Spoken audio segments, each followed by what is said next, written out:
Al mercado le toca hoy digerir los buenos números por la inteligencia artificial de Nvidia, pero también las advertencias sobre China. Le toca digerir la crisis de inflación en la eurozona, una presión de precios que remite también por la parte de la subyacente y unas actas del Banco Central Europeo que, a pesar de los números, siguen sugiriendo cautela con respecto a las primeras bajadas de los tipos de interés. Esto es todo lo que está el mercado digiriendo a esta hora de la tarde, cuando pasan segundos sobre las 8 hora central europea, y que tendrán que analizar y que comentar hasta el cierre de Wall Street.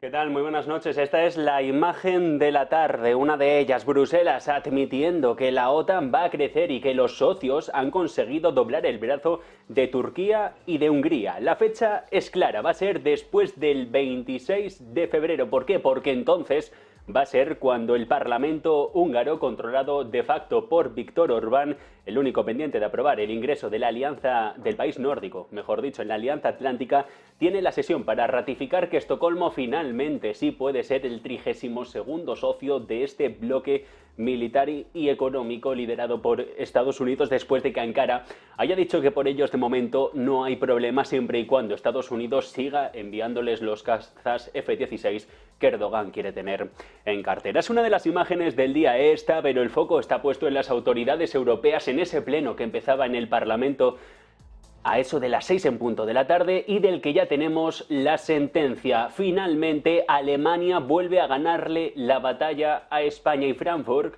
donde actualmente está la sede del Banco Central Europeo, se impone a Madrid, se impone a la capital nacional y va a coger la nueva autoridad antiblanqueo de la Unión Europea, una por la que había pujado fuertemente el gobierno de Pedro Sánchez de la mano del ayuntamiento de José Luis Martínez Almeida. Finalmente va a ser Frankfurt la que albergue esta autoridad antiblanqueo, lucha contra el blanqueo de capitales en la Unión Europea y la financiación del terrorismo. Junto a Madrid y a Frankfurt había otras ciudades que competían en la terna: Roma, Viena, Vilna, en Lituania o incluso Bruselas. Frankfurt partía como la gran apuesta de los Estados miembros, aunque también entraba entre las favoritas París o incluso Madrid. Se había hablado mucho de que España finalmente pudiera coger esta nueva autoridad independiente, pero al parecer se cae de esta terna y Frankfurt va a ser quien de momento haya dado al traste con las esperanzas de la capital de España de albergar un nuevo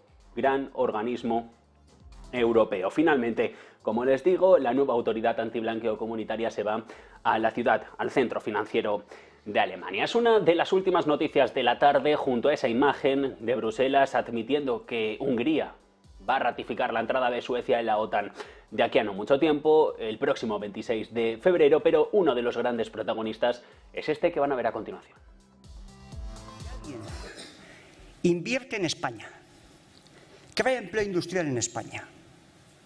Para fabricar este cable tiene que pagar un gravamen extraordinario. Y sin embargo, aquel que no invierte un euro en España, lo produce estos materiales en el extranjero, lo importa por el puerto de Bilbao o por el puerto de Barcelona y lo mete en el mercado español frente al que está produciendo esto en Aragón o en Tarragona, no paga nada. ¿Hay alguien que pueda sostener de verdad, con la mirada alta, que esto es social? Soy Joan Imaz, consejero delegado de Repsol, sacando un cable en la rueda de prensa que ha dado hoy en la actualización de su plan estratégico y diciendo lo que escuchaban, el por qué la competencia desleal también afecta a un mercado y a grandes empresas como las que cotizan en el IBEX 35. ¿Por qué? Para fabricar ese cable que nos mostraban los periodistas en España hay que pagar un gravamen extraordinario, algo que no sucede si lo fabricas fuera, criticando en definitiva que el gobierno no deja salir adelante al empresariado nacional por la parte de la multienergética, pero es que también se ha levantado otra gran voz. Él pedía lo que escuchaban, pero José María Álvarez Vallete, el presidente de Telefónica, no se iba muy lejos en la presentación de resultados durante la jornada de hoy. Lo que dio lugar a que Telefónica fuera regulada, que era que Telefónica en su momento, cuando fue privatizada, era un monopolio incumbente de cobre, ninguna de esas tres cosas se da en la actualidad. ni somos un monopolio, ni somos incumbente, ni somos de cobre. Y por lo tanto la regulación ha quedado desfasada y esta operación de Orange-MásMóvil cristaliza eso de forma bastante tangible. Y por lo tanto creemos que ha llegado el momento de desregularnos. No necesitamos que nadie nos proteja, lo único que necesitamos es que se nos deje competir. El líder de la Teleco reclama lo que escuchaban, que le dejen competir a la compañía, que en igualdad de oportunidades se pueda acceder al mercado. En este caso decía no tener que ofrecer, por ejemplo, nuestras infraestructuras a un precio marcado que no refleje los costes, no estar obligada a abrir ductos a cualquiera que pase por aquí y que las ofertas no necesiten ser aprobadas, lo que actualmente, dice, retrasa el lanzamiento de varias campañas. Los motivos, dice, por los que se dieron los mercados regulatorios que afectan al sector teleco en Europa, incluida también en España Telefónica, se han acabado, han expirado. Y todo esto ha sucedido durante la jornada de hoy, un jueves, un 22 de febrero, sobre el que apenas quedan 48 horas para que se cumpla ya el segundo aniversario del inicio de la guerra en Ucrania. Entramos en el tercer año de conflicto en el territorio y el frente está tal que así, como van a ver en pantalla en apenas unos instantes. Lo pueden ver y se puede observar cómo Rusia ha ido ganando terreno al que en otro momento fue un territorio integrado dentro de la Unión Soviética. Estados Unidos y Europa siguen debatiendo sobre si seguir o no adelante con el envío de ayuda militar. Siguen debatiendo con la cuestión financiera, que parece que sirve de poco para presionar a Putin. El paquete 12º incluirá más personas en las listas, más prohibiciones de exportación, por ejemplo, de diamantes, y también restricciones en cuanto a los topes del precio del petróleo para que Rusia no gane tanto dinero en la venta de su petróleo, no a nosotros, sino a los demás, lucha contra la elusión de las sanciones y, como digo, la prohibición de la exportación de diamantes. Estamos ahora terminando los últimos detalles de este paquete. Se adoptará en una decisión del Consejo. Una decisión del Consejo, ese 13º paquete de sanciones de la Unión Europea hacia Rusia. Hay 13 paquetes de sanciones, al menos el último el que se está debatiendo, pero que no funcionan. Porque miren, mejor dicho, en lo que se afanan los líderes occidentales. Escuchábamos hace unos instantes declaraciones de Borrell, sí, pero este era Biden hace unos meses atrás. We're also taking a further step of banning imports of goods from several signature sectors of the Russian economy, including seafoods, vodka, and diamonds. And we're going to continue to squeeze Putin. The G7 will seek to deny Russia the ability to borrow from leading multinational institutions, such as the International Monetary Fund and the World Bank. Putin is an aggressor. He is the aggressor. And Putin must pay the price. Es el agresor y debe pagar el precio, decía Joe Biden allá por 2022. Desde febrero de aquel año, Estados Unidos y Europa, junto a los países aliados, a los que vamos en unos instantes, han implementado juntos sanciones contra más de 16.500 objetivos rusos. Y esto es parte de lo que está sucediendo en la jornada, pero la última hora nos hace mirar a Valencia por un incendio declarado uno de los peores que se ha registrado en la comunidad autónoma del este de la península ibérica en los últimos años. Un incendio que devora un edificio de viviendas en la capital del territorio. Ya Emergencias ha desplegado un hospital de campaña ante la posibilidad de que el número de heridos a esta hora de la tarde, según estamos recibiendo en la redacción de Negocios Televisión, sea elevado. Y de hecho, la ciudad de Valencia, el ayuntamiento de la capital del Turia, acaba de solicitar la ayuda de la unidad militar de emergencias, la intervención de esta división del ejército para tratar de parar a las llamas que devoran todavía este edificio entre las calles Maestro Rodrigo y el poeta Rafael Alberti. En apenas media hora las llamas han afectado a todo el inmueble construido hace no tanto tiempo, en 2008, y aunque todavía no se sabe el número de víctimas, como les digo, Emergencias ya ha desplegado allí un hospital de campaña. El incendio en Valencia, un fuego en el barrio de El Campanar que de momento está devorando esta infraestructura. Ya, según Emergencias 112 de la Comunidad Valenciana, hay, en este caso, diciéndole a la población que no se acerquen a las zonas aledañas del edificio, a las calles adyacentes, para no dificultar la labor de los equipos de emergencia, porque dicen las llamas que se han expandido por toda la fachada pueden resultar peligrosas para el público. De hecho, estas llamas han provocado que algunas partes del edificio hayan salido desprendidas a varios metros de longitud y por lo tanto estén afectando también a las partes de los alrededores. El 112 ha llegado a movilizar 10 dotaciones de bomberos municipales y, como les digo, el Ayuntamiento de Valencia pide la intervención de la Unidad Militar de Emergencias. Las imágenes que están viendo ustedes ahora mismo en pantalla son las que nos acaban de llegar a la redacción de Negocios Televisión sobre ese incendio que a esta hora está afectando a la capital valenciana. Esta es la última hora de la tarde. Seguiremos de cerca qué sucede con este incendio en el barrio del Campanar, en la ciudad de Valencia, pero nosotros, como les digo, volvemos a mirar a una de esas grandes claves de la jornada, a esa guerra de Ucrania que no termina, y a esos 2 años que se cumplen en apenas 48 horas, sobre los que se está actuando, pero sobre los que parece que, a pesar de las sanciones, nada funciona para limitar el poder de Rusia. Como les comentaba hace unos instantes, desde febrero del 22, Estados Unidos, Europa y los países aliados han implementado juntos sanciones contra más de 16.500 objetivos militares. Y los datos hablan por sí solos. Ahí lo tienen ustedes en pantalla. La gran pregunta: ¿quién ha sancionado a Rusia? En este caso, Estados Unidos y Canadá son los países que más se han afanado en tratar de limitar el poder económico y militar de Putin, pero de poco ha servido. La Unión Europea también está en esta terna, aunque hay otros países como Suiza, ese eterno neutral, que siguen sobre esta senda.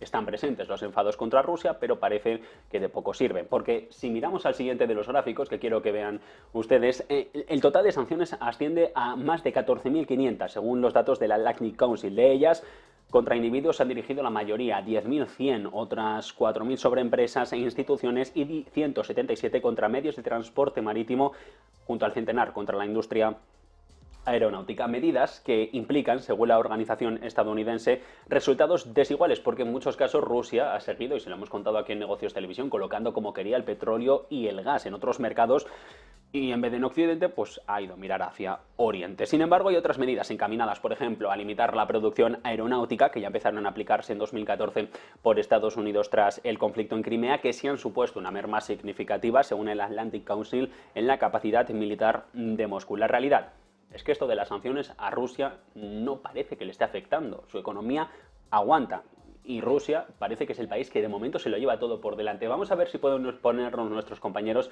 el siguiente gráfico en pantalla, porque también es representativo de lo que está sucediendo con las sanciones de Occidente hacia Rusia. Los países más sancionados, ahí lo ven, esa última de las líneas es la que representa la rusa. Sanciones que van la mayoría enfocadas hacia el Kremlin. Hay otros países como Irán que también, o Siria, están presentes en esto de ser países sancionados por Washington o Bruselas, pero Rusia en esto se lleva la palma. A pesar de que se vendió que las sanciones funcionarían, la economía rusa sigue persistiendo, sigue siendo resistente. El esfuerzo ha tenido más filtraciones de lo que se esperaba, pero desde que comenzara la guerra, el Fondo Monetario Internacional ha tenido que llegar a corregir parte de sus estadísticas y perspectivas. Esperaba que el PIB ruso se contrajera más de una décima parte entre 2021 y 2023, algo que no ha sucedido. En octubre del año pasado calculó que, de hecho, la producción podría haber aumentado ligeramente en este periodo que principalmente, o inicialmente, mejor dicho, creían que iba a caer. Además, la guerra ha demostrado con qué rapidez los flujos comerciales, los financieros, se trasladan de Occidente a allá donde lo quieran,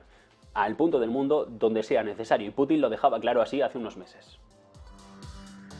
Ayer justo el ministro de Finanzas ya ha dicho algunas cifras. Lo más importante el crecimiento económico es el crecimiento de PIB, como al final del año, y estamos esperando 3,5% de crecimiento de PIB. Es un muy buen resultado. Eso significa que hemos ganado hemos recuperado una pérdida que había, una pequeña del año pasado. Entonces, si este año ya vamos a tener 3,5, pues hemos recuperado este descenso pasado y hemos hecho un progreso importante. Y tomemos como ejemplo el petróleo, el comercio de crudo. En 2022, alrededor del 60% del crudo procedente del oeste de Rusia se transportó en petroleros europeos. Tras el límite por ese tope del G7, la prohibición de los transportistas de enviar petróleo de los Urales a menos que se comercializara a menos de $60 el barril, llevó a que surgiera una nueva infraestructura en la sombra que existe fuera del control de Occidente y que transporta gran parte del petróleo a precios mucho más altos. Hoy en día se comercializa más petróleo en Dubái o en Hong Kong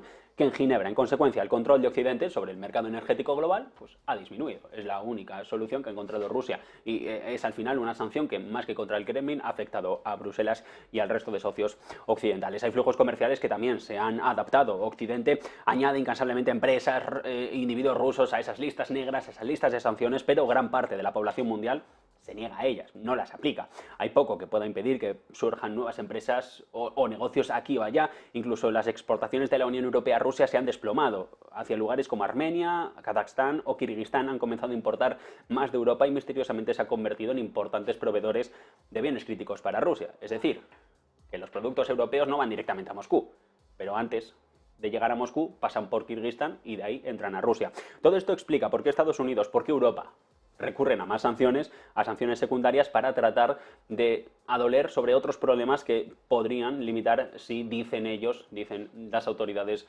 comunitarias, el poder de Vladimir Putin. Nada sustituye al dinero, nada sustituye a las municiones, pero de momento Occidente dice que es la única forma que tienen de ayudar a Ucrania y de seguir debilitando a Rusia. Algo que de facto, como les estoy explicando, no ha sucedido en 2 años que llevamos ya de guerra. Este es parte del conflicto que se añade a la Tierra, que afecta a nuestro planeta, un caos que de momento puede que venga también con una gran amenaza por la parte del espacio. Y es así como ven de Estados Unidos que Rusia quiera poner en jaque al planeta de aquí a no mucho, aunque Putin diga que todo es inventiva.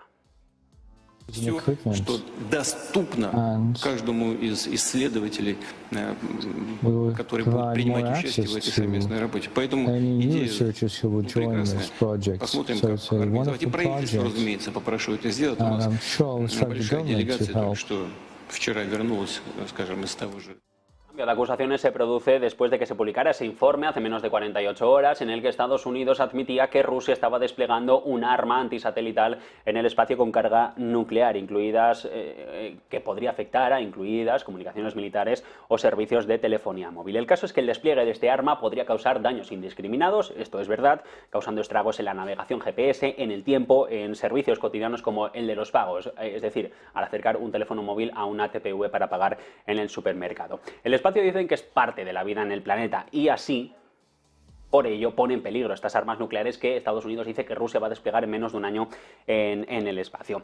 Vamos a ver qué es este arma del que habla Estados Unidos que tiene Rusia en cartera. Son un tipo de arma diseñada para destruir o para dañar incluso sistemas satelitales. Podría tener fines estratégicos, aquí estamos hablando desde limitar las operaciones militares del oponente o inutilizar una infraestructura de telecomunicaciones civiles. Una bomba nuclear espacial podría desplegarse desde la Tierra o desde el espacio con un enorme impulso electromagnético que sí que podría desviar parte de lo que sucede y de los servicios que utilizamos día a día, como por ejemplo las señales de televisión.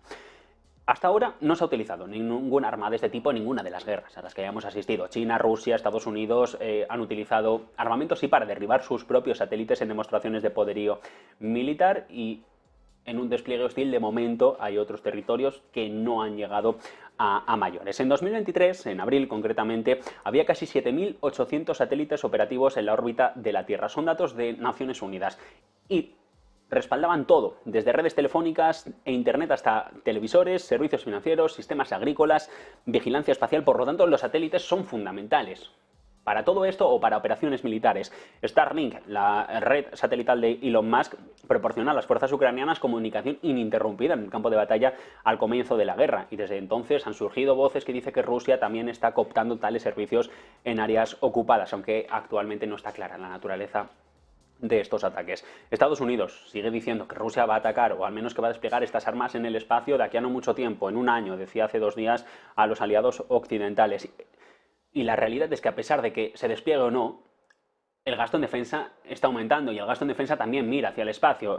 Se ha disparado este gasto en defensa espacial hasta los 54.000 millones de dólares frente a los 45.000 millones de hace ahora un año. Son cifras de Fundación Espacial, cifras que se consideran que podrían estar poniendo en una nueva órbita, nunca mejor dicho, la escala bélica que surge, o la escala diplomática también que surge entre grandes potencias. Aquí hablamos de Estados Unidos, hablamos de Rusia, de China, pero también la OTAN dice, nosotros estamos preparados. Esto lo decía Stoltenberg hace no tanto tiempo. Y mientras tanto, el foco puesto en lo que día a día nos ocupa, que es la economía, y partiendo de la base de que nunca va a quebrar, este es el dato que quiero ponerles en pantalla.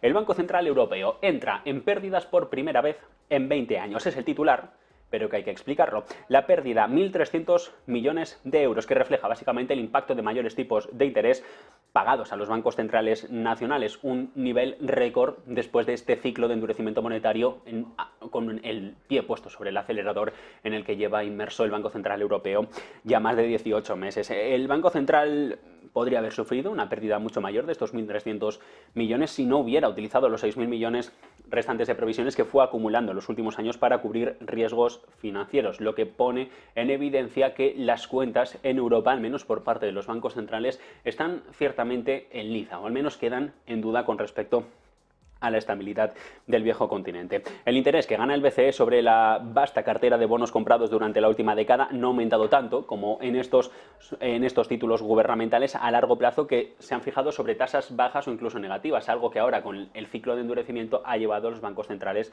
a registrar estas pérdidas. Lo hemos conocido en el Bundesbank a lo largo de estos últimos meses y ahora parece que también afecta al Banco Central Europeo. Pero les decía, esto por mucho que sea el titular, el Banco Central nunca va a poder quebrar. Hay una preocupación sobre si los gobiernos podrían necesitar rescatar a algunos de los bancos centrales del norte con mayores pérdidas, como el holandés, pero todo esto se desvaneció después de que precisamente fuera el central de Países Bajos el que acordara un plan con el gobierno para reconstruir su capital a partir de beneficios futuros. Es decir, que ahora sí están pérdidas, ahora tienen problemas, pero ven que la situación con la subida de tipos se puede arreglar y registrar con la bajada de tipos, futura, y entonces registrar beneficios con los que ir cubriendo el gran agujero que tienen en estos momentos. En un comunicado insisten en que probablemente incurrirán en pérdidas en los próximos años, pero luego se volverán a registrar ganancias sostenidas. El caso es que el hecho de hoy es inaudito porque hace 20 años que el Banco Central Europeo no entraba en pérdidas. Hace 20 años, en 2004 fue la última vez que el BCE registró un saldo negativo. En este caso, afectado por las pérdidas cambiarias debido a la rápida apreciación del euro, pérdida que absorbió más adelante y que finalmente tuvo ciertos efectos sobre los cuadros de balances del organismo de Frankfurt. Hundimiento del BCE, la gran pregunta que nunca se va a llegar a resolver porque, como les decía, un banco central nunca puede quebrar. Esta es gran parte de la actualidad económica de la jornada que se ha ido generando a lo largo de estas últimas horas de la tarde, aunque vamos también a parte del análisis a lo macro, vamos a analizar de cerca esos juegos de poder. José Carlos Díez,